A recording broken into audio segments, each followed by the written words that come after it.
Friends welcome to killer channel. Friends ఎవరైనా మా ఛానల్ని సబ్స్క్రైబ్ చేసుకోకపోతే సబ్స్క్రైబ్ చేసుకోండి.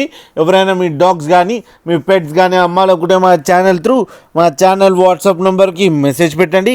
ఫ్రెండ్స్ ఇవాళ మీకోసం బీగల్ మేల్ పప్పి తీసుకురావడం జరిగింది.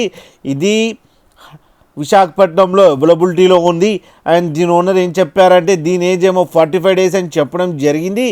అండ్ ఇది మేల్ పప్పి అండ్ మేల్ పప్పికి ఏమో 25,000 రూపీస్ డిమాండ్ చేస్తున్నారు. అండ్ రేట్లో స్లైట్గా నెగోషియబుల్ ఉందని చెప్పడం జరిగింది. అండ్ ట్రాన్స్పోర్టేషన్ ఫెసిలిటీ అయితే ప్రొవైడ్ చేస్తామని కూడా చెప్పారు. ఫ్రెండ్స్ మీరు చూడొచ్చు పప్పి ఎంత హెల్తీగా, ఎంత యాక్టివ్గా, ఎంత క్యూట్గా ఉందో కింద వీడియోలో. ఫ్రెండ్స్ మీకు ఎవరికైనా నచ్చితే టైటిల్లో కాంటాక్ట్ నెంబర్ ఇస్తాను, కాంటాక్ట్ అవ్వండి, మాట్లాడండి, తీసుకోండి ఫ్రెండ్స్. అలాగే ఒక్కసారి డీల్ సెట్ అయిన తర్వాత అన్ని డీటెయిల్స్ బాగా చెక్ చేసిన తర్వాతనే మనీ పంపాలని కోరుకుంటున్నాం ఫ్రెండ్స్. అలాగే మా ఛానల్ని సబ్స్క్రైబ్ చేయడం మాత్రం మర్చిపోకండి ఫ్రెండ్స్.